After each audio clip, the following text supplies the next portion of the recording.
man has been charged with murder in connection to the fatal stabbing of an FDNY EMT in what officials described as an unprovoked attack. Lieutenant Allison Russo-Elling, a 25-year veteran of the fire department, was on duty and getting food about half a block from her station in Astoria when she was attacked. Peter Zizopoulos is accused of stabbing her multiple times before running into his home on 41st Street near 20th Avenue and then barricading himself inside. Police say Zizopoulos may have a history of schizophrenia. The NYPD's hostage negotiating team eventually convinced him to come out, and he was taken into custody. He now faces charges of murder and criminal possession of a weapon. Mayor Adams spoke from the hospital shortly after Lieutenant Russo-Elling was pronounced dead. All of our first responders, they are always on call. She was there for a reason, and no matter what the reason was, she should not have been murdered in this fashion. She was on duty, doing her job, saving the people of the city of New York. Dozens of Russo-Elling's colleagues lined up last night to salute her as her body was transferred from Mount Sinai in Queens. She had been a long-time member of the department, a first responder, in fact, during the September 11th attacks, and had worked at multiple stations all across the city. Louis Finley joins us now from EMS Station 49 in Astoria, where she worked, with more on her life of service to the city of New York. Louis. Hi, a couple hundred people showed up to the bunting ceremony to pay their respects for Allison Russo-Elling. People called her the mother hen. It was a very emotional day here, but we learned she is much more than a lieutenant. She leaves behind her mother and a daughter.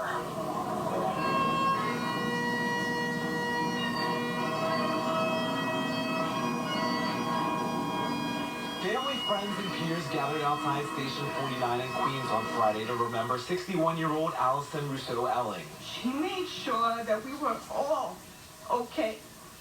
On Thursday, Russo-Elling was stabbed to death a block away from her station.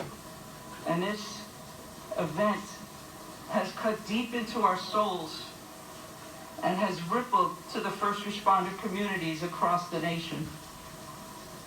We are heartbroken, and we are very angry. Friends remember the fallen EMS lieutenant as a kind person and someone who everyone loved. They also noted her bravery. A career that began in 1998, Russo-Elling started as an EMT.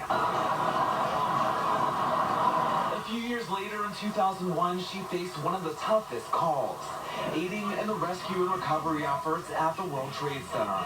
It was in 2016 when she became a lieutenant. Over the span of her career, she was cited multiple times for her bravery and life-saving work. She even worked the Dignitary Protection Unit and was assigned to Vice President Mike Pence on a visit. Her longtime friend Anthony Almagera says she was planning to retire at the beginning of the year. Allison had to continue to work because she did not make enough money to be able to retire when she wanted to. She was 61 years old. Still responding to 911 calls. Almagera is also the vice president of Local 3621 EMS Officers Union. He says when she wasn't working in the city, she volunteered in Long Island where she lived as a paramedic. Russo-Elling would have celebrated 30 years of volunteer work in November.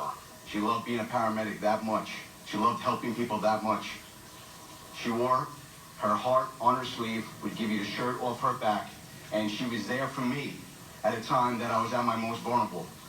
She put her arm around me and said everything was going to be okay. Unfortunately, I didn't have that capability yesterday. A job dedicated to serving people, Allison deserved to have a long, healthy retirement. She didn't deserve this. Allison Russo was an amazing woman. She was a mother. She was a friend. She was a daughter. She was a civil servant who dedicated her life to caring for the people of this city. Also, Governor Hochul has ordered flags to remain at half staff until after the lieutenant's funeral. And we will wait for details on that as they become available. Louis Finley, such a devastating story. Thank you for that report from Astoria. Moving on, an emergency declaration is in place for South Carolina as Hurricane Ian bears toward that state now. Ian's